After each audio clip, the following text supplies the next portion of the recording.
ನಾಯಕತ್ವ ಫೈಟ್ನಲ್ಲಿ ಸೈಲೆಂಟ್ ಆದ್ರ ಶಾಸಕ ಬೆಲ್ಲದ್ ರಾಜಾಹುಲಿ ಅಂಡ್ ಸನ್ಸ್ ವಿರುದ್ಧ ಮತ್ತೆ ಕುಟುಕಿದ ಹೇಗೆ ಹಳ್ಳಿ ಹಕ್ಕಿ ನೈಟ್ ಕರ್ಫ್ಯೂ ವೇಳೆ ಯಾವುದಕ್ಕೆಲ್ಲ ಓಕೆ ಅಂದಿದೆ ಸರ್ಕಾರ ಅನ್ಲಾಕ್ 2.0 ನಲ್ಲಿ ರಾಜ್ಯ ಸರ್ಕಾರ ಏನೆಲ್ಲ ರಿಲೀಫ್ ಮಾಡಲಿದೆ ಮಳೆ ಅಬ್ಬರಕ್ಕೆ ನದಿ ತೀರದಲ್ಲಿ ಹೆಚ್ಚಿರೋದು ಹೇಗೆ ಆತಂಕ ಇದೆಲ್ಲವನ್ನ ನೋಡೋಣ ಬಿಜೆಪಿ ಕೋರ್ ಕಮಿಟಿ ಸಭೆಯಲ್ಲಿ ಬದಲಾವಣೆ ಪ್ರಸ್ತಾಪವಾಯ್ತಾ ನಾಯಕತ್ವ ವಿಚಾರದಲ್ಲಿ ಶಾಸಕ ಅರವಿಂದ್ ಬೆಲ್ಲದ್ ಸೈಲೆಂಟ್ ಆದ್ರ ವಿರೋಧಿಗಳಿಗೆ ಮುಖ್ಯಮಂತ್ರಿ ಬಿಎಸ್ ಯಡಿಯೂರಪ್ಪ ತಿರುಗೇಟು ನೀಡಿದ ಹೇಗೆ ನೋಡೋಣ ಅದಲು ಬದಲು ಆಟ ನ್ಯೂಸ್ ಎಕ್ಸ್‌ಪ್ರೆಸ್‌ನಲ್ಲಿ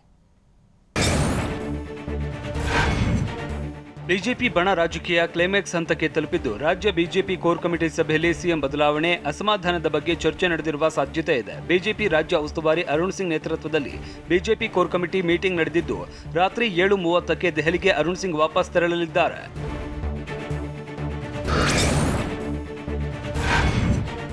ರಾಜ್ಯ ಬಿಜೆಪಿ ಉಸ್ತುವಾರಿ ಅರುಣ್ ಸಿಂಗ್ 3 ದಿನಗಳ ಪ್ರವಾಸ ಮುಗಿಸಿ ಇವತ್ತು ರಾತ್ರಿ ದೆಹಲಿಗೆ ವಾಪಸ್ ಆಗ್ತಾ ಇದ್ದು ಜೂನ್ 25ಕ್ಕೆ ಮತ್ತೊಮ್ಮೆ ರಾಜ್ಯಕ್ಕೆ ಭೇಟಿ ನೀಡಲಿದ್ದಾರೆ ಜೂನ್ 25ರಂದು ಬಿಜೆಪಿ ರಾಜ್ಯ ಪದಾಧಿಕಾರಿಗಳ ಸಭೆ ಮತ್ತು ಜೂನ್ 26ರಂದು ರಾಜ್ಯ ಕಾರ್ಯಕಾರಿಣಿ ವಿಶೇಷ ಸಭೆಯಲ್ಲಿ ಅರುಣ್ ಸಿಂಗ್ ಭಾಗಿಯಾಗಲಿದ್ದಾರೆ ಬೆಂಗಳೂರಿನಲ್ಲಿ ಸಭೆಗಳು ನಡೆಯಲಿದೆ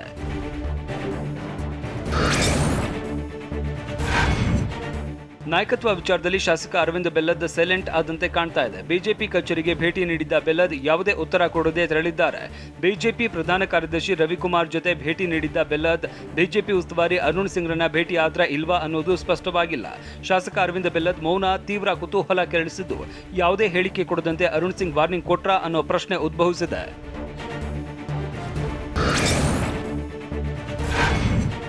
ಮುಖ್ಯಮಂತ್ರಿ ಬಿಎಸ್ ಯಡಿಯೂರಪ್ಪ ಹಾಗೂ ವಿಜಯೇಂದ್ರ ವಿರುದ್ಧ ಸಿಡಿದೆದ್ದಿರುವ ವಿಧಾನ ಪರಿಷತ್ ಸದಸ್ಯ ಎಚ್ ವಿಶ್ವನಾಥ್ ಆರೋಪಗಳ ಸುರಿಮಳೆಯನ್ನೇ ಹೊರಸಿದ್ದಾರೆ ಆದರೆ ವಿಶ್ವನಾಥ್ಗೆ ಸಿಎಂ ಬಿಎಸ್ವೈ ತಿರುಗೇಟು ನೀಡಿದ್ದು ಬಿವೈ ವಿಜಯೇಂದ್ರ ವಿರುದ್ಧ ಆರೋಪ ಆಧಾರ ರಹಿತ ಅಂತ ಹೇಳಿದ್ದಾರೆ ಅಲ್ಲದೆ ಎಚ್ ವಿಶ್ವನಾಥ್ ಬಗ್ಗೆ ನಾನು ಮಾತನಾಡುವುದಿಲ್ಲ ಅಂತ ತಿರುಗೇಟು ಕೊಟ್ಟಿದ್ದಾರೆ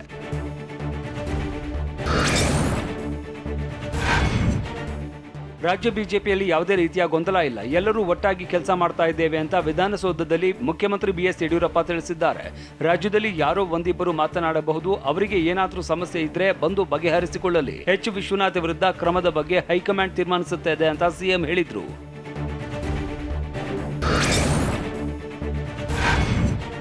ರಾಜ್ಯದಲ್ಲಿ ನಾಯಕತ್ವ ಬದಲಾವಣೆಗೆ ಪಟ್ಟು ಹಿಡಿದಿರುವ ವಿರೋಧಿ ಬಣಕ್ಕೆ ಮುಖ್ಯಮಂತ್ರಿ ಬಿಎಸ್ ಯಡಿಯೂರಪ್ಪ ಟಾಂಗ್ ಕೊಟ್ಟಿದ್ದಾರೆ ನನ್ನ ವಿರುದ್ಧ ಮಾತನಾಡಿದವರಿಗೆ ರಾಜ್ಯ ಬಿಜೆಪಿ ಉಸ್ತುವಾರಿ ಅರುಣ್ ಸಿಂಗ್ ಭೇಟಿಗೆ ಅವಕಾಶವನ್ನೇ ಕೊಟ್ಟಿಲ್ಲ ಅಂತ ಸಿಎಂ ಬಿಎಸ್ವೈ ಹೇಳಿದ್ರು ಈ ಮೂಲಕ ಶಾಸಕರಾದ ಬಸನಗೌಡ ಪಾಟೀಲ್ ಯತ್ನಾಳ್ ಅರವಿಂದ್ ಬೆಲ್ಲದ್ಗೆ ತಿರುಗೇಟು ಕೊಟ್ಟರು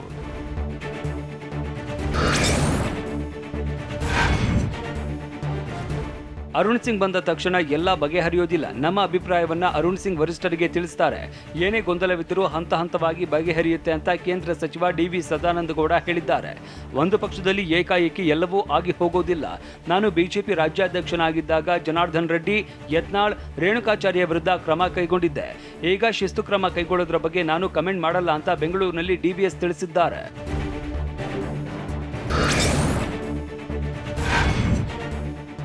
2 ವರ್ಷಗಳ ಕಾಲ ಬಿಎಸ್ವೈ ಸಿಎಂ ಆಗಿ ಮುಂದುವರಿತಾರೆ 60 ಶಾಸಕರು ಸಿಎಂ ಯಡಿಯೂರಪ್ಪ ಪರ ಮಾತನಾಡಿದ್ದಾರೆ ಅಂತ ಹಾವೇರಿಯಲ್ಲಿ ಬಿಜೆಪಿ ಶಾಸಕ ನೆಹರು ಓಲೇಕಾರ್ ಹೇಳಿದ್ದಾರೆ ಶಾಸಕರಾದ ಅರವಿಂದ್ ಬೆಲ್ಲದ್ ಬಸನಗೌಡ ಪಾಟೀಲ್ ಯತ್ನಾಳ್ ಸಚಿವರಾದ ಮುರುಗೇಶ್ ನಿರಾಣಿ ಸಿಪಿ ಯೋಗೇಶ್ವರ್ ಸೇರಿದಂತೆ 5-6 ಜನ ಮಾತ್ರ ಬದಲಾವಣೆ ಮಾಡೋದಕ್ಕೆ ಬಯಸಿದ್ದಾರೆ ಬಿಜೆಪಿ ಉಸ್ತುವಾರಿ ಅರುಣ್ ಸಿಂಗ್ ಎಲ್ಲರ ಅಹವಾಲು ಕೇಳಿದ್ದು ಈ ಬಗ್ಗೆ ತೀರ್ಮಾನ ತೆಗೆದುಕೊಳ್ತಾರೆ ಅಂತ ಓಲೇಕಾರ್ ತಿಳಿಸಿದರು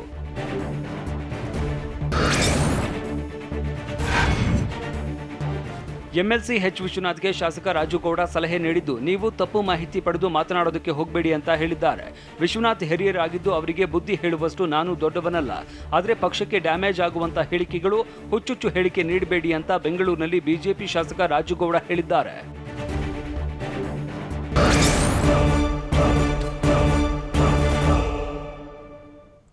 ಬಿಎಸ್ವೈ ವಿಜೇಂದ್ರ ವಿರುದ್ಧ ವಿಶ್ವನಾಥ್ ಆರೋಪಿಸಿದ್ದೇನು ನಾನು ಪರಿಶುದ್ಧ ಬಿಜೆಪಿಯವನು ಅಂತ ಟಾಂಗ್ ಕೊಟ್ಟಿದ್ದು ಯಾರಿಗೆ ಓಪನ್ ಟಾಕ್ ವಾರ್ನಲ್ಲಿ ವಿಶ್ವನಾಥ್ಗೆ ಯಾರೆಲ್ಲ ತಿರುಗೇಟು ಕೊಟ್ಟರು ಇವೆಲ್ಲವನ್ನ ನೋಡೋಣ ಕುಟುಕಿದ ಹಕ್ಕಿ ನ್ಯೂಸ್ ಎಕ್ಸ್‌ಪ್ರೆಸ್‌ನಲ್ಲಿ ಬಿಜೆಪಿ ವಿಧಾನ ಪರಿಷತ್ ಸದಸ್ಯ ಎಚ್ ವಿಶ್ವನಾಥ್ ಮುಖ್ಯಮಂತ್ರಿ ಬಿಎಸ್ ಯಡಿಯೂರಪ್ಪ ವಿರುದ್ಧ ವಾಗ್ದಾಳಿ ಮುಂದುವರೆಸಿದ್ದಾರೆ ನಿನ್ನೆ ಉಸ್ತುವಾರಿ ಅರುಣ್ ಸಿಂಗ್ ಎದುರು ಪ್ರಸ್ತಾಪಿಸಿದ ವಿಚಾರಗಳನ್ನ ಬಿಚ್ಚಿಟ್ಟಿರುವ ವಿಶ್ವನಾಥ್ ವಿಜಯೇಂದ್ರ ವಿರುದ್ಧವೂ ವಾಗ್ದಾಳಿ ನಡೆಸಿದ್ದಾರೆ ಅಲ್ಲದೆ ತಮ್ಮ ವಿರುದ್ಧ ಮಾತನಾಡಿದ ಸಿಎಂ ಆಪ್ತರ ವಿರುದ್ಧವೂ ಗರಂ ಆಗಿದ್ರು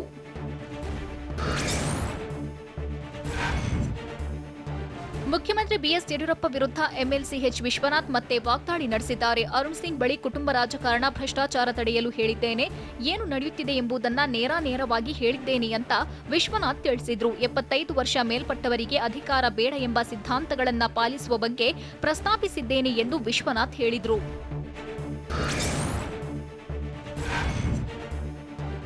ನಿನ್ನೆ ಉಸ್ತುವಾರಿ ಅರುಣ್ ಸಿಂಗ್ ಭೇಟಿ ಬಳಿಕ ಮಾತನಾಡಿದ್ದ ಎಚ್ ವಿಶ್ವನಾಥ್, ಬಿಎಸ್ವೈ ಮೊದಲಿದ್ದ ಶಕ್ತಿ, ಸ್ಪಿರಿಟ್ ಈಗಿಲ್ಲ ಅಂತ ಹೇಳಿದ್ರು. ಈ ವಿಚಾರ ಬಿಜೆಪಿಯಲ್ಲಿ ವಾಕ್ಸಮರಕ್ಕೆ ಕಾರಣವಾಗಿತ್ತು. ಇಂದು ಎಚ್ ವಿಶ್ವನಾಥ್ ಮತ್ತೆ ಅದೇ ವಿಚಾರ ಪ್ರಸ್ತಾಪಿಸಿದ್ದಾರೆ. ಯಡಿಯೂರಪ್ಪ ಅವರಿಗೆ ಮೊದಲಿದ್ದ ಶಕ್ತಿ ಈಗ ಇಲ್ಲ. ಇದರಿಂದ ವಿಧಾನಸೌಧದ ಶಕ್ತಿಪೀಠ ಮುಸುಕಾಗ್ತಿದೆ. ನಾನು ಪಕ್ಷದ ಸಿದ್ಧಾಂತ, ಕಾರ್ಯಕ್ರಮಗಳ ಬಗ್ಗೆ ಮಾತಾಡಿಲ್ಲ. ಭ್ರಷ್ಟಾಚಾರ, ಕುಟುಂಬ ರಾಜಕಾರಣ ಬಗ್ಗೆ ಮಾತ್ರ ಹೇಳಿರುವೆ. ನಾನು ಪರಿಶುದ್ಧ ಬಿಜೆಪಿಯವನು ಅಂತ ಸುದ್ದಿಗೋಷ್ಠಿಯಲ್ಲಿ ಎಚ್ ವಿಶ್ವನಾಥ್ ತಿಳಿಸಿದ್ರು.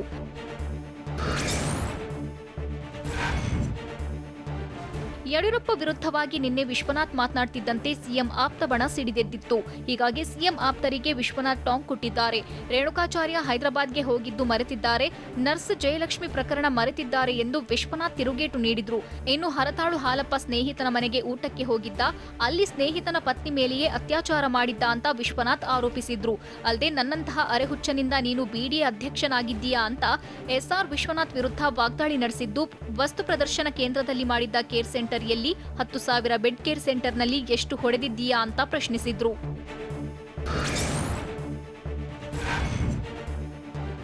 ಸಚಿವ ಈಶ್ವರಪ್ಪ ಪರ ಎಂಎಲ್ಸಿ ವಿಶ್ವನಾಥ್ ಬ್ಯಾಟ್ ಬೀಸಿದ್ದಾರೆ. ಈಶ್ವರಪ್ಪ ಒಬ್ರು ಮಾತ್ರ ಧೈರ್ಯ ಮಾಡಿ ದೂರು ಕೊಟ್ರು. ಬೇರೆ ಯಾವ ಸಚಿವರು ಸಹ ದೂರು ಕೊಡಲು ಹೋಗ್ತಿಲ್ಲ. ನನ್ನ ಇಲಾಖೆಯ 1,400 ಕೋಟಿ ಹಣವನ್ನ ನನ್ನ ಸಹಿ ಇಲ್ಲದೆ ಹಣ ಬಿಡುಗಡೆ ಮಾಡಿದ್ದಾರೆ ಅಂತ ಯಡಿಯೂರಪ್ಪ ಪುತ್ರ ವಿಜೇಂದ್ರ ಹಸ್ತಕ್ಷೇಪದ ಬಗ್ಗೆ ಈಶ್ವರಪ್ಪ ದೂರು ನೀಡಿದ್ರು ಅಂತ ವಿಶ್ವನಾಥ್ ತಿಳಿಸಿದ್ರು. ರಾಜ್ಯದಲ್ಲಿ 3 ಪಕ್ಷಗಳು ಅಧಿಕಾರ ನಡೆಸುತ್ತಿದ್ದು, ಸಿದ್ದರಾಮಯ್ಯ, ಕುಮಾರಸ್ವಾಮಿ ಕಿಕ್ ಬ್ಯಾಕ್ ಪಡೆದು ಸುಮ್ಮನಾಗಿದ್ದಾರೆ ಎಂದು ವಿಶ್ವನಾಥ್ ಆರೋಪಿಸಿದ್ರು.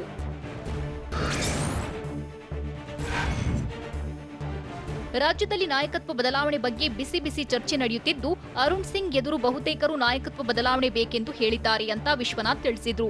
80% ಶಾಸಕರು ನಾಯಕತ್ವ ಬದಲಾವಣೆ ಕೇಳಿದ್ದಾರೆ. ಅರುಣ್ ಸಿಂಗ್ ಬಳಿ ಒಳಗೆ ಮಾತನಾಡಿರುವುದೇ ಬೇರೆ, ಹೊರಬಂದ ಬಳಿಕ ಹೇಳಿಕೆ ನೀಡೋದೇ ಬೇರೆ. ಎಲ್ಲರಿಗೂ ಎಲ್ಲವನ್ನೂ ಮಾತನಾಡಲು ಧೈರ್ಯ ಇಲ್ಲ ಎಂದು ವಿಶ್ವನಾಥ್ ತಿಳಿಸಿದ್ರು.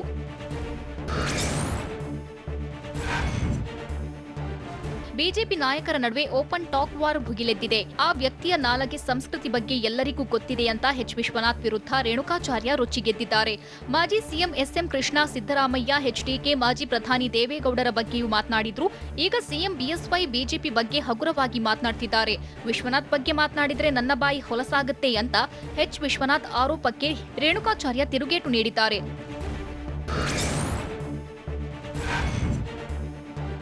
ಎಚ್ ವಿಶ್ವನಾಥ್ ವಿರುದ್ಧ ರೇಣುಕಾಚಾರ್ಯ ಆಡಿಯೋ ವಿಡಿಯೋ ಬಾಂಬ್ ಹಾಕಿದ್ದಾರೆ. ವಿಶ್ವನಾಥ್ರ ಆಡಿಯೋ ವಿಡಿಯೋ ಎಲ್ಲರಿಗೂ ಗೊತ್ತಿದೆ. ಆಡಿಯೋ ವಿಡಿಯೋ ಪ್ಲೇ ಆದ್ರೆ ಸಂಸ್ಕೃತಿ ತಿಳಿಯುತ್ತೆ ಅಂತ ರೇಣುಕಾಚಾರ್ಯ ತಿಳಿಸಿದ್ದಾರೆ. ನಾನು ಯಾವತ್ತೂ ಯಾರ ವಿರುದ್ಧವೂ ಹಗುರವಾಗಿ ಮಾತಾಡಿಲ್ಲ. ನಾನು ವ್ಯಕ್ತಿಗತವಾಗಿ ಯಾರ ಬಗ್ಗೆಯೂ ಮಾತನಾಡೋದಿಲ್ಲ ಎಂದು ಎಚ್ ವಿಶ್ವನಾಥ್ಗೆ ತಿರುಗೇಟು ಕೊಟ್ಟಿದ್ದಾರೆ.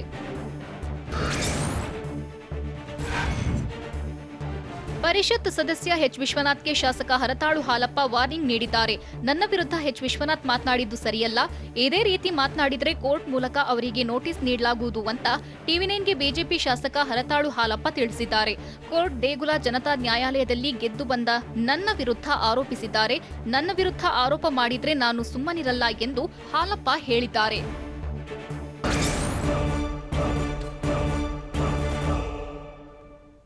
ಜೂನ್ 21ರಿಂದ ಮತ್ತಷ್ಟು ಅನ್ಲಾಕ್ ಆಗುತ್ತಾ? ಯಾವ್ಯಾವ ವಲಯಕ್ಕೆ ಏನೆಲ್ಲ ರಿಲೀಫ್? ಬಸ್ ಸಂಚಾರ, ಹೋಟೆಲ್, ಬಾರ್ಗಳಿಗೆ ಏನೆಲ್ಲ ಷರತ್ತು? ನೋಡೋಣ ಅನ್ಲಾಕ್ 2.0 ನ್ಯೂಸ್ ಎಕ್ಸ್‌ಪ್ರೆಸ್‌ನಲ್ಲಿ. ಲಾಕ್ಡೌನ್ನಿಂದ ರಾಜ್ಯದಲ್ಲಿ ಕೊರೋನಾ ನಿಯಂತ್ರಣಕ್ಕೆ ಬಂದಿದ್ದು ಸದ್ಯ ಅನ್ಲಾಕ್ ಮೊದಲ ಹಂತ ಜಾರಿಯಾಗಿದೆ. ಹೀಗಾಗಿ ಅನ್ಲಾಕ್ 2.0 ಬಗ್ಗೆ ಕುತೂಹಲ ಮೂಡಿದ್ದು, ಅನ್ಲಾಕ್ 2.0 ಬಗ್ಗೆ ಟಿವಿ9ಗೆ ಎಕ್ಸ್ಕ್ಲೂಸಿವ್ ಮಾಹಿತಿ ಸಿಕ್ಕಿದೆ. ಜೂನ್ 21ರಿಂದ 2ನೇ ಹಂತದ ಅನ್ಲಾಕ್ ಜಾರಿಯಾಗಲಿದ್ದು, ಹೋಟೆಲ್ಗೆ ರಿಲೀಫ್ ಪಕ್ಕಾ ಆಗಿದೆ. ಹೋಟೆಲಲ್ಲೇ ಕೂತು ಊಟ ಮಾಡೋದಕ್ಕೆ ಅವಕಾಶ ನೀಡಲಿದ್ದಾರೆ. ಆದರೆ 50% ಗ್ರಾಹಕರಿಗೆ ಮಾತ್ರ ಅವಕಾಶವಿರಲಿದ್ದು, ಕೋವಿಡ್ ನಿಯಮಗಳನ್ನು ಕಡ್ಡಾಯವಾಗಿ ಪಾಲಿಸಲೇಬೇಕು ಅಂತ ಆದೇಶಿಸಲಿದೆ.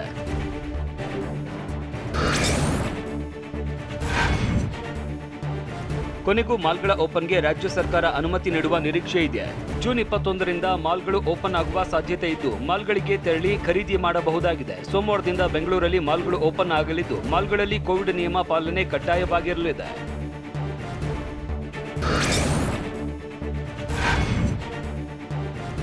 ಸೋಮವಾರದಿಂದ ರಾಜ್ಯದಲ್ಲಿ 2ನೇ ಹಂತದ ಅನ್ಲಾಕ್ ಜಾರಿಯಾಗ್ತಾ ಇದ್ದು ಹಲವು ವಲಯಗಳಿಗೆ ಸರ್ಕಾರ ರಿಲೀಫ್ ನೀಡಲಿದೆ. ಸಾರಿಗೆ ಸಿಬ್ಬಂದಿ ಮುಷ್ಕರ ಹಾಗೂ ಅನ್ಲಾಕ್ನಿಂದ ನಿಂತಲ್ಲೇ ನಿಂತಿರುವ ಬಸ್ಗಳು ಕೊನೆಗೂ ಸಂಚಾರ ಆರಂಭಿಸಲಿವೆ. ಸೋಮವಾರದಿಂದ ರಾಜ್ಯದಲ್ಲಿ ಬಸ್ ಸಂಚಾರ ಆರಂಭವಾಗುವ ಸಾಧ್ಯತೆ ಇದ್ದು 50% ಪ್ರಯಾಣಿಕರೊಂದಿಗೆ ಬಸ್ ಸಂಚಾರ ನಡೆಯಲಿದೆ. ಅಲ್ಲದೆ ಖಾಸಗಿ ಬಸ್ಗಳ ಸಂಚಾರವೂ ಆರಂಭವಾಗಲಿದೆ.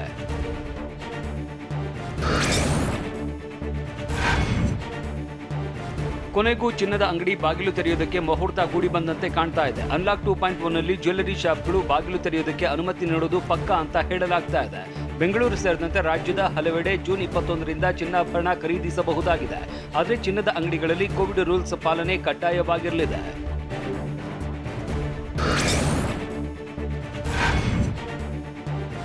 ರಾಜ್ಯದಲ್ಲಿ ಮೊದಲ ಹಂತದ ಅನ್ಲಾಕ್ ಜಾರಿಯಲ್ಲಿ ಇದ್ದು ಜೂನ್ 21ರಿಂದ ಅನ್ಲಾಕ್ 2.0 ಜಾರಿಗೆ ಬರಲಿದೆ. 2ನೇ ಹಂತದ ಅನ್ಲಾಕ್ನಲ್ಲಿ ಬಟ್ಟೆ ಅಂಗಡಿ ತೆರೆಯುವುದಕ್ಕೂ ಅವಕಾಶ ಸಿಗುವ ಸಾಧ್ಯತೆ ಇದೆ.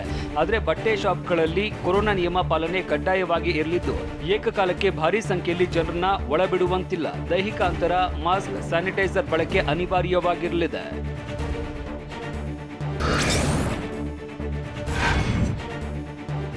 ಮದ್ಯದ ಅಂಗಡಿಗಳನ್ನ ಸದ್ಯ ಮಧ್ಯಾಹ್ನ 2 ಗಂಟೆವರೆಗೂ ತೆರೆಯೋದಕ್ಕೆ ಅವಕಾಶ ನೀಡಲಾಗಿದೆ. ಆದರೆ ಸೋಮವಾರದಿಂದ 2ನೇ ಹಂತದ ಅನ್ಲಾಕ್ ಪ್ರಾರಂಭವಾಗ್ತಾ ಇದ್ದು ಅದರಲ್ಲೂ ಬಾರ್ಗಳಲ್ಲಿ ಎಣ್ಣೆ ಹೊಡೆಯಂಗಿಲ್ಲ. ಜೂನ್ 21ರಿಂದ ಬಾರ್ಗಳಲ್ಲಿ ಸಿಟ್ಟಿಂಗ್ ಇಲ್ಲ. ಸದ್ಯಕ್ಕೆ ಪಬ್, ಬಾರ್ಗಳಿಗೆ ಓಪನ್ ಮಾಡೋದಕ್ಕೆ ಸರ್ಕಾರ ನಿರ್ಧಾರ ಮಾಡಿದ್ದು 3ನೇ ಹಂತದ ಅನ್ಲಾಕ್ನಲ್ಲಿ ಬಾರ್, ಪಬ್ ಓಪನ್ಗೆ ಪ್ಲಾನ್ ಮಾಡಲಾಗಿದೆ.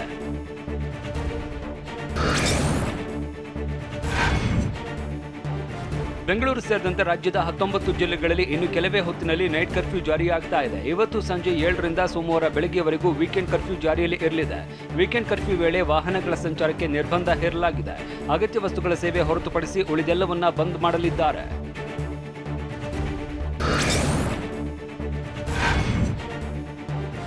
ಸೋಮವಾರದಿಂದ ರಾಜ್ಯದಲ್ಲಿ 2ನೇ ಹಂತದ ಅನ್ಲಾಕ್ ಪ್ರಾರಂಭವಾಗಲಿದ್ದು ನಾಳೆ ಮುಖ್ಯಮಂತ್ರಿ ಬಿಎಸ್ ಯಡಿಯೂರಪ್ಪ ನೇತೃತ್ವದಲ್ಲಿ ಮಹತ್ವದ ಸಭೆ ನಡೆಯಲಿದೆ. ಸಚಿವರ ಜೊತೆ ಸಿಎಂ ಬಿಎಸ್ವೈ ಚರ್ಚೆ ನಡೆಸಿ ಅನ್ಲಾಕ್ 2.0 ಬಗ್ಗೆ ಚರ್ಚಿಸಲಿದ್ದಾರೆ.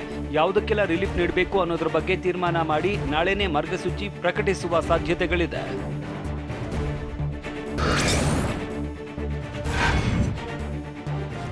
ರಾಜ್ಯದಲ್ಲಿ ಲಾಕ್ಡೌನ್ ಸಡಿಲಿಕೆಯಿಂದ ಅವಧಿಗೂ ಮುನ್ನವೇ ಕೋವಿಡ್ 3ನೇ ಅಲೆ ಶುರುವಾಗುವುದಾಗಿ ತಜ್ಞರು ಆತಂಕ ವ್ಯಕ್ತಪಡಿಸಿದ್ದಾರೆ. ಅಳೆದು ತೂಗಿ ಲಾಕ್ಡೌನ್ ಸಡಿಲಿಕೆ ಮಾಡಬೇಕಾಗಿದೆ.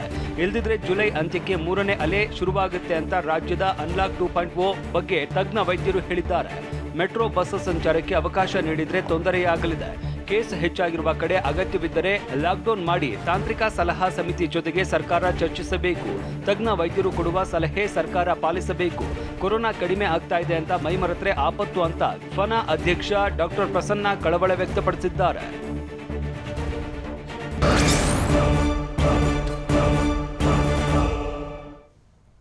ಚಿಕ್ಕಮಗಳೂರಿನ ಮಲೆನಾಡು ಭಾಗದಲ್ಲಿ ವರುಣನ ಆರ್ಭಟ ಹೇಗಿದೆ? ಗುಡ್ಡದ ಮಣ್ಣು ಕುಸಿದು ರಾಜ್ಯ ಹೆದ್ದಾರಿಯಲ್ಲಿ ಸಂಚಾರಕ್ಕೆ ಸಮಸ್ಯೆ ಆಗಿದ್ದಲ್ಲಿ, ನದಿ ರಭಸಕ್ಕೆ ಸೇತುವೆ ಮುಳುಗಡೆ ಆಗಿದ್ದಲ್ಲಿ ನೋಡೋಣ ಮಹಾಮಳೆ ನ್ಯೂಸ್ ಎಕ್ಸ್‌ಪ್ರೆಸ್‌ನಲ್ಲಿ.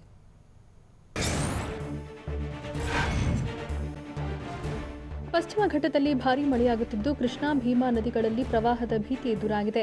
ಹೀಗಾಗಿ ಸಿಎಂ ಯಡಿಯೂರಪ್ಪ ಅಧಿಕಾರಿಗಳ ಜೊತೆಗೆ ತುರ್ತು ಸಭೆ ಕರೆದಿದ್ದಾರೆ. ಕೃಷ್ಣಾ ಹಾಗೂ ಭೀಮಾ ನದಿಗಳು ಉಕ್ಕಿ ಹರಿತಾ ಇದ್ದು 2 ವರ್ಷದಿಂದ ನಿರಂತರ ನೆರೆ ಹಾವಳಿಗೆ ಜನ ಬೆಚ್ಚಿ ಬಿದ್ದಿದ್ದು ಈ ವರ್ಷವೂ ನೆರೆ ಹಾವಳಿ ಭೀತಿಯಿಂದ ಜನ ಆತಂಕದಲ್ಲಿದ್ದಾರೆ.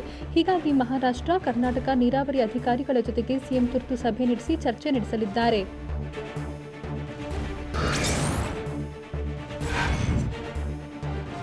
ಮಳೆ ಹೆಚ್ಚಾಗಿ ಆಗುತ್ತಿರುವ ಜಿಲ್ಲಾಡಳಿತಗಳ ಜೊತೆಗೆ ನಾಳೆ ಮುಖ್ಯಮಂತ್ರಿ ಬಿಎಸ್ ಯಡಿಯೂರಪ್ಪ ಸಭೆ ನಡೆಸಲಿದ್ದಾರೆ. ಬಳ್ಳಾರಿ, ರಾಯಚೂರು, ಕಲಬುರಗಿ, ಯಾದಗಿರಿ, ಬೀದರ್, ಬೆಳಗಾವಿ, ಶಿವಮೊಗ್ಗ, ಹಾಸನ, ಕೊಡಗು, ಚಿಕ್ಕಮಗಳೂರು, ದಕ್ಷಿಣ ಕನ್ನಡ, ಉಡುಪಿ, ಉತ್ತರ ಕನ್ನಡ ಸೇರಿದಂತೆ 20 ಜಿಲ್ಲಾಡಳಿತಗಳು ಸಿಎಂ ಜೊತೆ ಮಾತುಕತೆ ನಡೆಸಲಿದ್ದಾರೆ. ಈ ವೇಳೆ ಪ್ರವಾಹ ಎದುರಿಸೋಕೆ ಕೈಗೊಳ್ಳಬೇಕಾದ ಕ್ರಮಗಳ ಬಗ್ಗೆ ಸಿಎಂ ಸಲಹೆ ನೀಡಲಿದ್ದಾರೆ.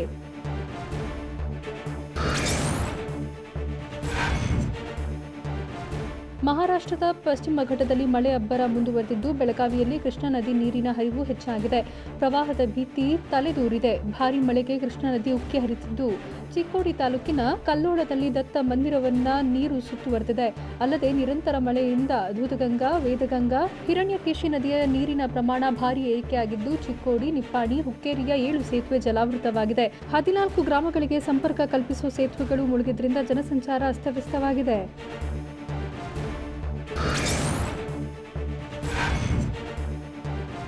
ಬಾಗಲಕೋಟೆ ಬೆಳಗಾವಿ ಭಾಗದಲ್ಲಿ ನಿರಂತರ ಮಳೆ ಸುರಿತಿದ್ದು ಘಟಪ್ರಭಾ ನದಿಯಲ್ಲಿ ನೀರು ಹೆಚ್ಚಾಗಿದೆ. ನದಿಯಲ್ಲಿ ಒಳಹರಿವು ಹೆಚ್ಚಾಗಿದ್ದರಿಂದ ಮುಧೋಳ ತಾಲೂಕಿನ ಮಿರ್ಜಿಪಳಿಯ ಸೇತುವೆ ಜಲಾವೃತವಾಗಿದೆ. ಇದರಿಂದಾಗಿ ಮಿರ್ಜಿ ಮಹಾಲಿಂಗಪುರ ರಸ್ತೆ ಸಂಪರ್ಕ ಬಂದ್ ಆಗಿದ್ದು ಸಂಚಾರ ಸ್ಥಗಿತಗೊಂಡಿದೆ. ಸದ್ಯ ನದಿ ಬಳಿ ಪೊಲೀಸರು ಕಾವಲಿದ್ದು ಜನರನ್ನ ವಾಪಸ್ ಕಳಿಸುತ್ತಿದ್ದಾರೆ.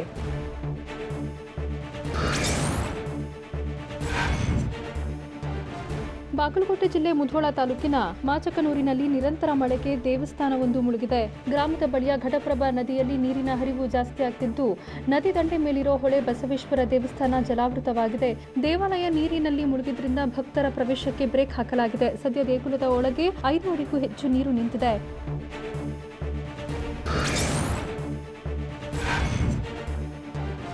ಚಿಕ್ಕಮಗಳೂರು ಜಿಲ್ಲೆಯಲ್ಲಿ ಬಿರುಗಾಳಿ ಸಹಿತ ಮಳೆ ಅಬ್ಬರಿಸ್ತಾ ಇದೆ. ಮೂಡಿಗೆರೆ, ಕಳಸಾ, ಕೊಪ್ಪ, ಶೃಂಗೇರಿ, ಎಸ್ಆರ್ಪುರ ತಾಲೂಕುಗಳಲ್ಲಿ ಭಾರೀ ಮಳೆಯಾಗ್ತಿದೆ. ವರುಣನ ಆರ್ಭಟಕ್ಕೆ ಜನಜೀವನ ಸಂಪೂರ್ಣ ಅಸ್ತವ್ಯಸ್ತವಾಗಿದೆ. ಕೊಪ್ಪ ತಾಲೂಕಿನ ಗುಡ್ಡೆತೋಟ ಸಮೀಪ ಮಣ್ಣು ಕುಸಿತವಾಗಿದೆ. ತುಂಗಾ, ಭದ್ರಾ, ಹೇಮಾವತಿ ನದಿ ತುಂಬಿ ಹರಿತಿದ್ದು ಕಳಸಾ ಹೊರನಾಡಿಗೆ ಸಂಪರ್ಕ ಕಲ್ಪಿಸುವ ಕಳಸದ ಹೆಬ್ಬಾಳೆ ಸೇತುವೆ ಮುಳುಗುವ ಹಂತ ತಲುಪಿದೆ.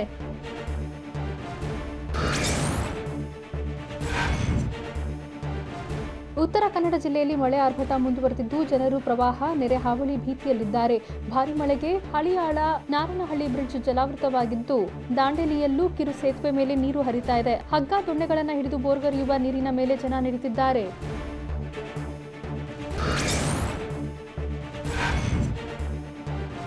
ಕೊಡಗು ಜಿಲ್ಲೆಯಲ್ಲಿ ವರುಣನ ಆರ್ಭಟ ಮುಂದುವರೆದಿದೆ. ಅದರಲ್ಲೂ ವಿರಾಜಪೇಟೆ ತಾಲೂಕಿನ ಗೋಣಿಕೊಪ್ಪದಲ್ಲಿ ಭಾರೀ ಮಳೆ ಬೀಳುತ್ತಿದ್ದು 35ಕ್ಕೂ ಹೆಚ್ಚು ಮರಗಳು ಧರೆಗೆ ಉರುಳಿವೆ. ಮರ ಬಿದ್ದ ಪರಿಣಾಮದಿಂದ 50ಕ್ಕೂ ಹೆಚ್ಚು ವಿದ್ಯುತ್ ಕಂಬಗಳಿಗೆ ಹಾನಿಯಾಗಿದ್ದು ಸ್ಥಳೀಯರು ವಿದ್ಯುತ್ ಇಲ್ಲದೆ ಕಂಗಾಲಾಗಿದ್ದಾರೆ. ಸದ್ಯ ಸಿಬ್ಬಂದಿ ವಿದ್ಯುತ್ ಕಂಬಗಳನ್ನು ಮರುಸ್ಥಾಪಿಸೋಕೆ ಹರಸಾಹಸ ಪಡುತ್ತಿದ್ದಾರೆ.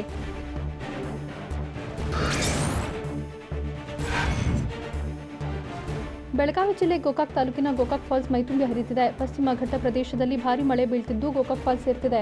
ಇದರಿಂದಾಗಿ ಫಾಲ್ಸ್ ಬೋರ್ಗರಿಯುತ್ತಿದ್ದು ದೃಶ್ಯ ನಯನ ಮನೋಹರವಾಗಿದೆ. ಫಾಲ್ಸ್ ಪ್ರವಾಸಿಗರನ್ನ ಕೈಬೀಸಿ ಕರೆಯುತ್ತಿದೆ.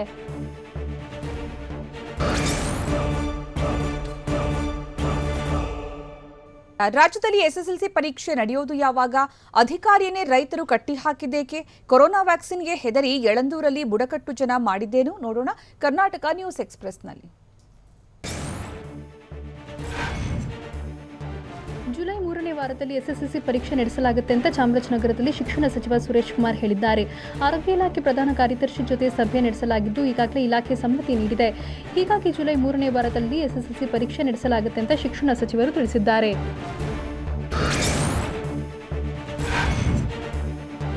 ಮುಂದುವರೆದು ಮಾತನಾಡಿದ ಶಿಕ್ಷಣ ಸಚಿವ ಸುರೇಶ್ ಕುಮಾರ್, ಖಾಸಗಿ ಶಾಲೆಗಳ ಶುಲ್ಕ ಸಮಸ್ಯೆಯನ್ನು ಸೋಮವಾರ ಪರಿಹರಿಸಲಾಗುತ್ತೆ ಅಂತ ಹೇಳಿದ್ದಾರೆ. ಅಲ್ಲದೆ ಖಾಸಗಿ ಶಾಲೆಗಳ ಫೀಸ್, ಪುಸ್ತಕ ಬೆಲೆಯನ್ನು ತೀರ್ಮಾನ ಮಾಡಲಾಗುತ್ತೆ. ಒಂದೇ ಕಂತಿನಲ್ಲಿ ಶುಲ್ಕ ಪಾವತಿಸುವಂತೆ ಖಾಸಗಿಯವರು ಹೇಳಿದ್ದಾರೆ. ಒಂದು ಕಂತಿನಲ್ಲಿ ಶುಲ್ಕ ಕಟ್ಟದಿದ್ರೆ ಸಿಬ್ಬಂದಿ ವೇತನಕ್ಕೆ ಸಮಸ್ಯೆ ಆಗುತ್ತೆ ಅಂತ ಹೇಳ್ತಿದ್ದಾರೆ. ಆದರೆ ಕೊರೋನಾ ಕಾರಣದಿಂದ ಒಂದೇ ಕಂತಲ್ಲಿ ಫೀಸ್ ಕಟ್ಟೋಕೆ ಆಗಲ್ಲ ಅಂತ ಪೋಷಕರು ಹೇಳ್ತಿದ್ದಾರೆ. ಇವರಿಬ್ಬರ ಅಭಿಪ್ರಾಯವನ್ನ ಎಜಿ ಮೂಲಕ ಹೈಕೋರ್ಟ್ಗೆ ತಿಳಿಸ್ತೀವಿ ಅಂತ ಚಾಮರಾಜನಗರದಲ್ಲಿ ಸುರೇಶ್ ಕುಮಾರ್ ಹೇಳಿದ್ದಾರೆ.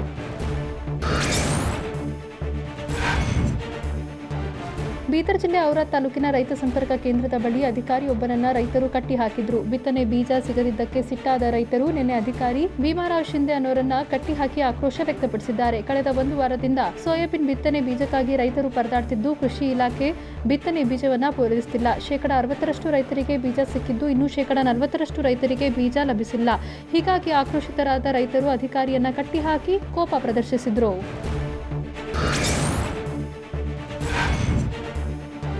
ಬಿತ್ತನೆ ಮಾಡೋಕೆ ಗುಣಮಟ್ಟದ ಶೇಂಗಾ ಬೀಜ ಸಿಗ್ತಿಲ್ಲ ಅಂತ ದಾವಣಗೆರೆ ಜಿಲ್ಲೆ ಜಗಳೂರು ತಾಲೂಕಿನ ರೈತರು ಬೇಸರ ಹೊರಹಾಕಿದ್ದಾರೆ. 1 ಕ್ವಿಂಟಲ್ ಬೀಜ ಖರೀದಿಸಿದ್ರೆ 60 ಕೆಜಿ ಮಾತ್ರ ಸರಿ ಇರುತ್ತೆ. ಉಳಿದ 40% ಶೇಂಗಾ ಬೀಜ ಜೊಳ್ಳಾಗಿರುತ್ತೆ ಅಂತ ಆರೋಪ ಮಾಡಿದ್ದಾರೆ. ಅಲ್ಲದೆ ಸರ್ಕಾರ ವಿತರಿಸಿರೋ ಶೇಂಗಾ ಬೀಜ ಪ್ರತಿ ಕ್ವಿಂಟಲ್ಗೆ 6,600 ರೂಪಾಯಿ ದರ ಇದೆ. ಆದರೆ ಖಾಸಗಿ ಮಾರುಕಟ್ಟೆಯಲ್ಲಿ 5,000 ಬೆಲೆ ಇದೆ. ಹೀಗಾಗಿ ತಕ್ಷಣ ವಿತರಿಸಲಾಗ್ತಿರೋ ಶೇಂಗಾ ಬೀಜ ನಿಲ್ಲಿಸಿ ಗುಣಮಟ್ಟದ ಬೀಜ ಪೂರೈಸಿ ಅಂತ ರೈತರು ಸರ್ಕಾರಕ್ಕೆ ಮನವಿ ಮಾಡಿದ್ದಾರೆ.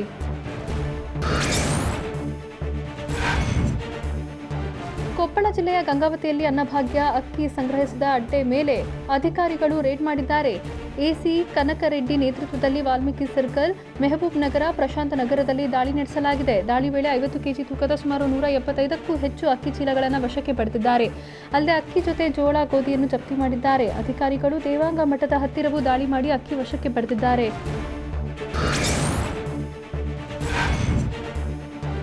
ಚಾಮರಾಜನಗರ ಜಿಲ್ಲೆ ಯಳಂದೂರು ತಾಲೂಕಿನ ಪುರಾಣಿಪೋಡಿಯಲ್ಲಿ ವ್ಯಾಕ್ಸಿನೇಷನ್ಗೆ ಹೆದರಿದ ಬುಡಕಟ್ಟು ಜನ ಹಾಡಿ ತೊರೆದು ಕಾಡು ಸೇರಿದ್ದಾರೆ. ಕೋವ್ಯಾಕ್ಸಿನ್ ಹಾಕ್ತಾರೆ ಅಂತ ಭಯಪಟ್ಟು ಮನೆಗಳಿಗೆ ಬೀಗ ಹಾಕಿ ಸೋಲಿಗರು ಊರು ತೊರೆದಿದ್ದಾರೆ. ಗ್ರಾಮಗಳಿಗೆ ಸಚಿವರು ಮತ್ತು ಅಧಿಕಾರಿಗಳು ಬರ್ತಾರೆ ಅನ್ನೋದನ್ನ ಅರಿತು ಜಾಗ ಖಾಲಿ ಮಾಡಿದ್ದಾರೆ. ಜಿಲ್ಲಾ ಉಸ್ತುವಾರಿ ಸಚಿವ ಸುರೇಶ್ ಕುಮಾರ್ ಲಸಿಕೆ ಹಾಕಿಸಿಕೊಳ್ಳೋಕೆ ಹಾಡಿ ಜನರನ್ನ ಮನವೊಲಿಸೋಕೆ ಮನಸ್ಸು ಮಾಡ್ತಿದ್ದಂತೆ ಈ ಘಟನೆ ನಡೆದಿದೆ.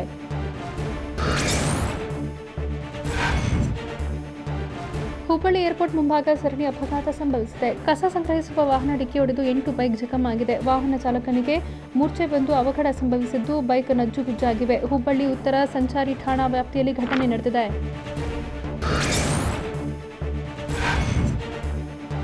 ಬೆಂಗಳೂರು ಉತ್ತರ ತಾಲೂಕಿನ ಸೋಮಶೆಟ್ಟಿಹಳ್ಳಿಯಲ್ಲಿ ದುಷ್ಕರ್ಮಿಗಳು ಗ್ರಾಮ ಪಂಚಾಯಿತಿಗೆ ಬೆಂಕಿ ಹಚ್ಚಿದ್ದಾರೆ. ಅಗ್ನಿ ಕೆನ್ನಾಲಿಗೆಗೆ ಕೊಠಡಿಯಲ್ಲಿದ್ದ ಕಡತಗಳು ಭಸ್ಮವಾಗಿದೆ. ಅಗ್ನಿಶಾಮಕ ಸಿಬ್ಬಂದಿ ಬೆಂಕಿ ನಂದಿಸಿದ್ದು ಪಂಚಾಯಿತಿ ಸಿಬ್ಬಂದಿ ಶಾರ್ಟ್ ಸರ್ಕ್ಯೂಟ್ನಿಂದ ಬೆಂಕಿ ಹತ್ತಿದೆ ಅಂತ ಆರೋಪಿಸಿದ್ದಾರೆ.